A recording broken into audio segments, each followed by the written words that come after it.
예비군 훈련장 인근에 있는 술집.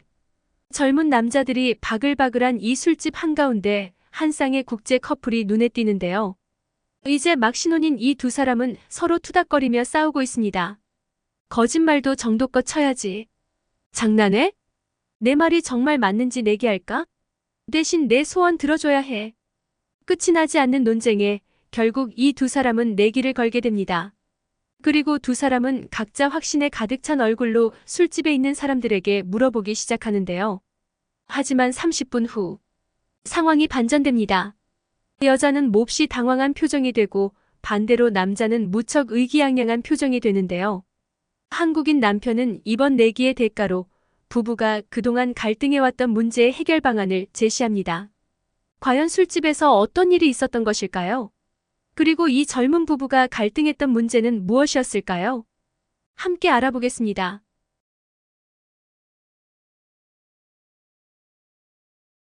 안녕하세요. 저는 현재 한국 남편과 함께 서울에 사는 이스라엘 출신 기혼녀 마야 야론이라고 합니다.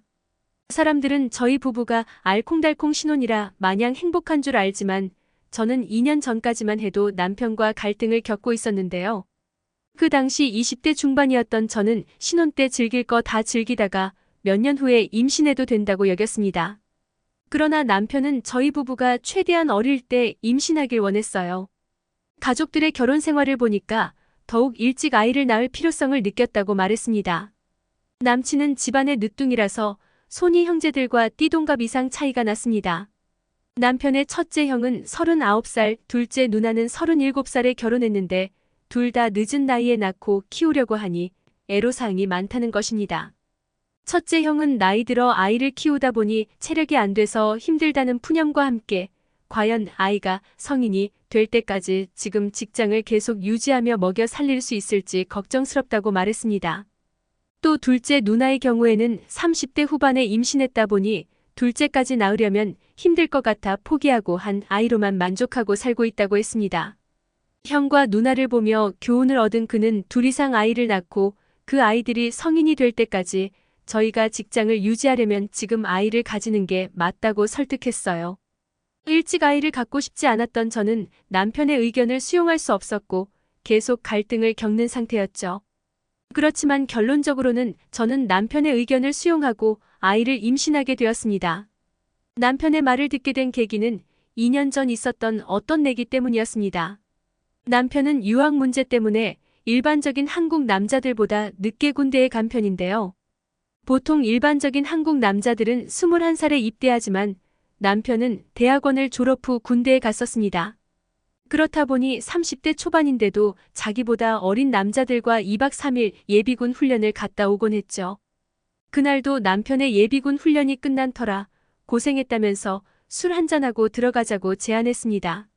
저희 부부는 훈련장 인근의 한 술집에 들어갔는데 그들도 저희 남편처럼 예비군을 끝내고 왔는지 군복을 입은 남자들로 바글바글 하더군요.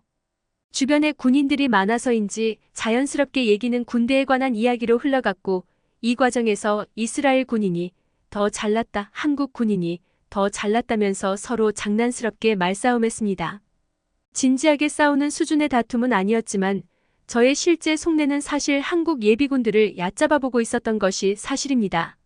한국 남자들도 군대에 가는 걸 알고는 있지만 저는 저희 이스라엘 군인들이 훨씬 수준이 높고 훈련 강도도 높다고 생각했습니다. 일단 훈련 기간도 더 길거든요. 한국 남성은 평균적으로 2년이 안 되는 복무 기간이지만 이스라엘 남성은 2년 8개월 이상을 근무해야 합니다. 여성은 비전 투병과도 있어 반드시 2년 8개월인 것은 아니지만 그래도 2년 이상 근무하기 때문에 한국 남자들보다 오래 근무합니다.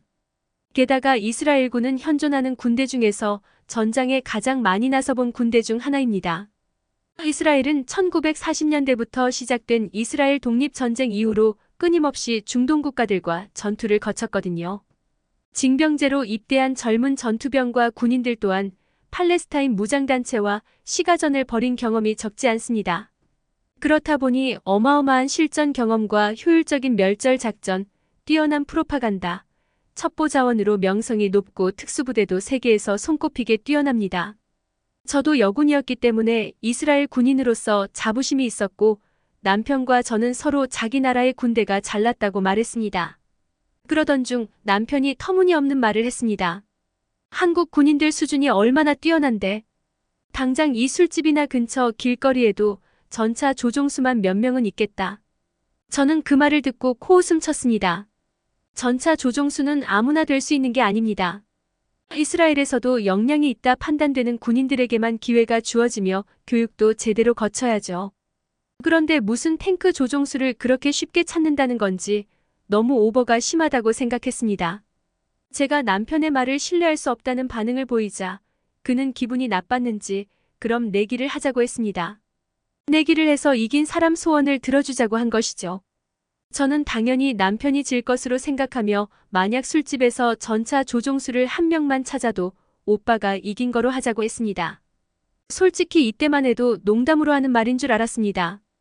평소에도 저희 남편은 틈만 나면 내기할까? 라고 말했고 제가 세게 반응하면 금세 태도를 바꾸고 농담이지라고 말했거든요. 그런데 이번에는 농담이 아니었습니다.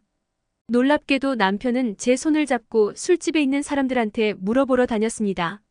남편은 사람들에게 다가가 와이프랑 내기를 했다면서 이 술집에 전차 조종수가 있는지 물어보고 다닌다고 했습니다.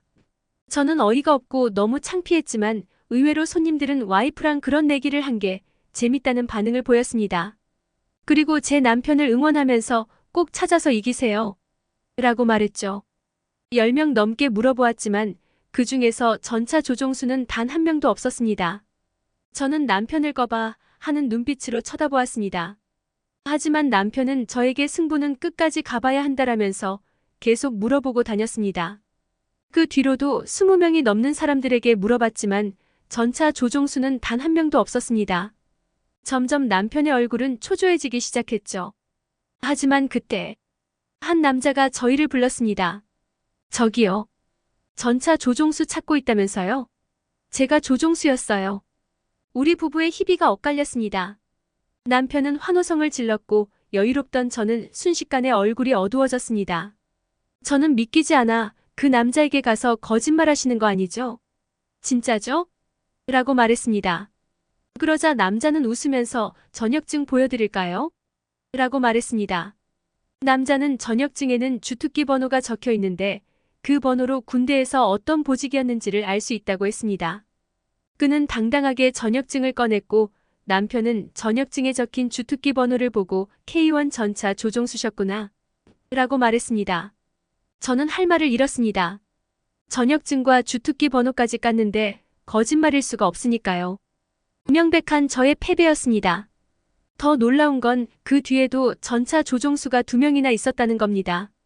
우리를 호기심 어린 눈으로 지켜보던 다른 손님들이 전차 조종수를 찾고 다닌다는 걸 알게 되자 첫 번째 남자처럼 먼저 다가와 말을 걸었습니다. 제가 전차 조종수인데요. 근데 왜 찾으시는 거예요? 한 술집에만 탱크 조종수가 3명이나 있었던 것이죠.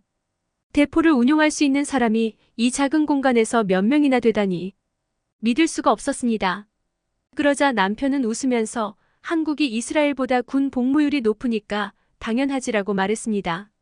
놀랍게도 한국은 군 복무율이 약 95% 이상인 나라라고 합니다. 그 말을 듣고 저는 깜짝 놀랐어요. 부끄럽지만 이스라엘의 입대율은 징병제 국가임에도 상당히 낮은 편입니다. 여성의 경우는 50%대며 남자들조차 이제는 입대율이 70%조차 안 됩니다. 게다가 더 골치 아픈 건 군대의 중퇴율이 너무 높다는 겁니다. 유대인 남성이 군 복무를 마친 비율은 약 58% 정도입니다. 이스라엘 방위군으로 징집된 6명 중 약 1명이 군대를 중퇴하고 복무를 완전히 마치지 못했다고 해요. 이스라엘에서는 남성이든 여성이든 온갖 방법으로 군 복무를 회피하려고 합니다. 이렇게 군 복무를 회피하려 드는 건 그만큼 회피할 수 있는 수단이 많고 처벌을 한다고 해도 그 처벌의 수위가 약하기 때문일 겁니다.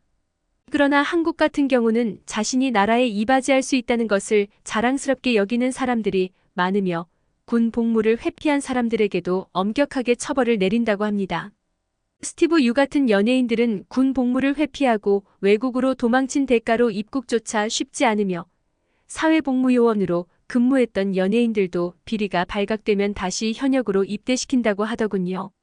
하지만 이스라엘은 정상적인 군 복무를 이리저리 회피한 연예인들도 별다른 처벌을 받지 않고 활동하는 경우가 많습니다. 대표적으로 우리나라의 인기 연예인인 아감 루드버그라는 사람이 있는데요. 아감 루드버그는 계속 군 입대를 회피하다가 군대에 가서도 진상짓을 한 것으로 유명합니다. 그녀는 팔이 아프다며 집총을 면제해달라고 떼를 썼고 결국 집총을 면제받고 홍보 요원으로 편하게 활동하고 제대했습니다. 그러나 남편은 한국 같으면 현역으로 입대한 사람이 집총을 빼달라고 떼 쓰는 건 미친 짓이라고 했습니다. 자칫하다가는 감옥에 수감되어서 평생 범죄자의 낙인을 가지고 살아야 한다고 했죠. 그 말을 듣고 저는 이스라엘도 이런 부분을 좀 배웠으면 좋겠다는 생각이 들었습니다. 한국 남자들처럼 군대에 가서 나라를 지키는 걸 자랑스럽게 생각하고 나라에서도 군복무 회피자들을 엄격하게 잡았으면 좋겠다는 생각이 들었습니다. 이렇게 남편과의 내기에서 진 저는 그의 소원을 들어주게 되었는데요. 남편의 소원은 제가 아이를 임신하는 것이었습니다. 별로 내키진 않았지만 약속을 지키기 위해 그날부터 바로 임신 계획을 세웠습니다. 하지만 이상하게도 임신 계획을 세웠는데도 1년 이상 소식이 없었습니다. 불안해진 저희는 젊은 나이지만 혹시나 하는 마음에 병원에 가서 검사했고 충격적이게도 저에게 난소 난관염이 있다는 말을 듣게 되었습니다. 저는 이 젊은 나이에 난소 이상이 생겼다는 게 도저히 믿기지 않았지만 의사 선생님은 요즘은 젊은 여자들도 자궁에 문제가 생기는 경우가 점점 늘어난다고 말했습니다. 그나마 저의 경우에는 병증이 심각하지 않은 때 발견해서 다행이라고 말씀해 주셨죠. 난소 난관염 치료를 받은 뒤 2023년 4월 드디어 저희 부부에게 새 생명이 찾아왔습니다. 임태기에 두 줄이 뜬 날 남편과 제가 눈물을 흘리며 기뻐했던 기억이 나요. 지금 생각해보면 그날 남편과 내기를 한 게 너무 다행입니다. 만약 더 늦은 나이에 임신했다면 제 난소난관염은 더 심각해졌을 거고 임신도 더 어려워졌을 겁니다. 대한민국의 다른 부부들도 시기를 놓치기 전에 아이를 가지는 걸 망설이지 않으셨으면 합니다. 남편과의 내기로 아이를 갖게 된 이스라엘 여군 출신 아내의 이야기 어떻게 보셨나요? 저희 클립 뉴스는 언제나 재밌고 감동적인 사연을 기다리고 있으니 제보 부탁드립니다.